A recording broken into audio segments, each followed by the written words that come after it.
Hey guys, this is a second video post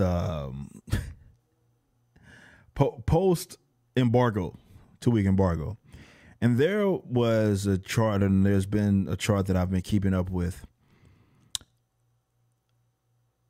People are skeptical of different countries and the reported numbers for different reasons, mainly the Chinese and their numbers. So I've been keeping up with numbers because they've done a great job of keeping up with it themselves.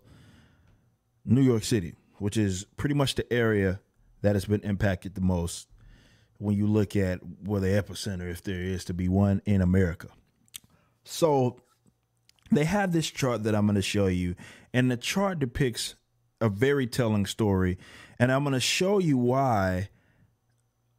Well, the chart will show you itself why I think this is a disproportionate response when we consider the sweeping amounts of regulation and legislation, and which is shutting down entire industries and really having a serious economic kickback. So I'll put this link in the description box. And what this shows us, and this is directly from New York City government and the reported numbers. So you see the rates by age. This is talking about the Modelo. This is what we call it on this channel. And what it's doing is showing the per 100,000 people, how it's impacting different folks in terms of death. Okay. So when you go here, rates by age, and you click on death, this is a very, very telling chart right here. Let me get it down just a little bit. This is a very telling chart. And what this chart tells us, if we click this, is that it makes it painfully obvious who this is impacting the most. And this is all going with reported cases, obviously. This does not include the people that are asymptomatic or have mild symptoms and never actually go to the hospital or anything like that. These are of the reported cases. And clearly the people that are dying from this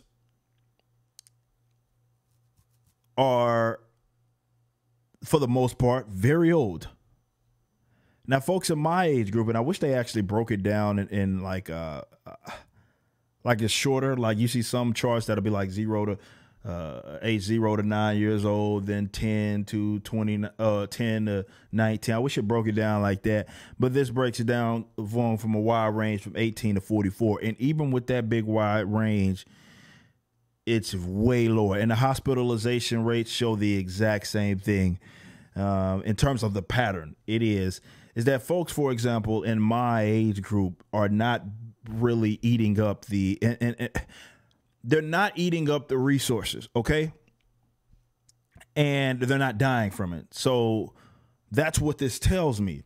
And if you wanted to get more precise with it, when you can go to the actual data from the site, from New York City government, and they're showing you how that people in, for example, my age group, there's only 10 people out of almost, we're getting closer to 3,000 deaths, 2,700 people that have died in sort of my, out of, let's say in my age bracket, and what they consider no underlying deaths. And what they mean by underlying illnesses, they have diabetes, lung disease, cancer, immunodeficiency, heart disease, hypertension, asthma, kidney disease, liver disease. I have none of this. I have absolutely none of these. And the people, even with the underlying issues, so they have these listed as some of the issues that they've had in between, let's say my age bracket, it's only 99. So it's only, you're talking even only 100 out of 2,700 people. So clearly it's impacting different demographics, different ways. And this is why I don't understand the whole, we're going to screw over everybody, because it doesn't impact. I mean, I guess this is government, right? This is government for you, but it doesn't impact people the same exact way. That's just the reality of the situation. The statistics show this pretty much across every single country, this is what it is. And when you go to the hospitalization rates, it's a similar thing. So if the whole idea is that we don't want to overwhelm the more so medical apparatus, it seems that these are the people that we want to make sure definitely are okay, because those are the people that are seeing the more hospitalizations. I know it varies where you're at in terms of what they define it as. Sometimes they just define it as people that are checking in, like are being admitted. That does not mean that they needed to be there. That just means that they're there. So looking at it like that, there is a demographic of people that aren't going to be likely to eat up the resources if we're supposedly flattening the curve. That's the whole idea, is that we have a certain threshold of medical apparatus, right? So we don't want to get above that in terms of people that are going to need it. So we know who's going to need it the most. To me, it makes more sense, instead of you tried it, right? You tried it for a month and you're talking millions upon millions of people being put out of work. It doesn't seem worth it, considering the fact that we know that it only impacts certain individuals in certain ways. We know who's most likely this is going to impact. There are people that are going to be either asymptomatic, they're going to have mild symptoms that we're not even talking about here, guys. We're only talking about other reported cases. And of the reported cases in New York City, these people are right here aren't mostly the guys that are going to be eating up the resources. It's going to be these guys. So if anything, it would have made more sense to keep those guys, minimize their contact, and so forth. But the guys like that are here, logically speaking, should not be held to the same standard as these guys. The guys that are here should not be held to the same standard as these guys, but they are.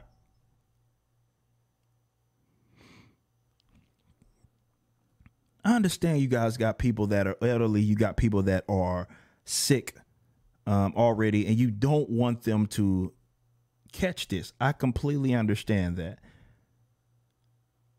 But to act like people, let's say in my position, shouldn't be able to assume the risk is silly, man. And it's having economic consequences that are not. Look, the economy is not some sort of light switch where you can turn it off and just flip it back on and then everything goes back to normal. That's not how it works. People are being laid off of work, and I know you guys got they dangled that little $1,200 and $600 in unemployment that you may or may not get. I understand that, but it's getting closer and closer to home, and we are derailing the economy for something that we know. It'd be one thing if it was something that had a very significantly higher death rate, and also impacted people indiscriminately. Like, it didn't matter who it was, but that's not what we have here. And again, I know there's going to be those weirdos in the chat or in the comments that are trying to straw man me and say, well, I guess we should just have people go outside looking like dog. I'm not saying you can't take it serious. People can still go out and still take precautions. Wash your hands, minimize the content, practice your beloved social distancing and stuff of that nature. Even the people that would be willing to assume the risk. But at minimum, I feel like we should be able to agree that this is a disproportionate response to a sickness that is impacting people in different ways, not the same. So why are we having sweeping regulation that applies to people regardless of industry? Well, not regardless of industry. There are those essential guys. They get to kind of do whatever it is that they're doing.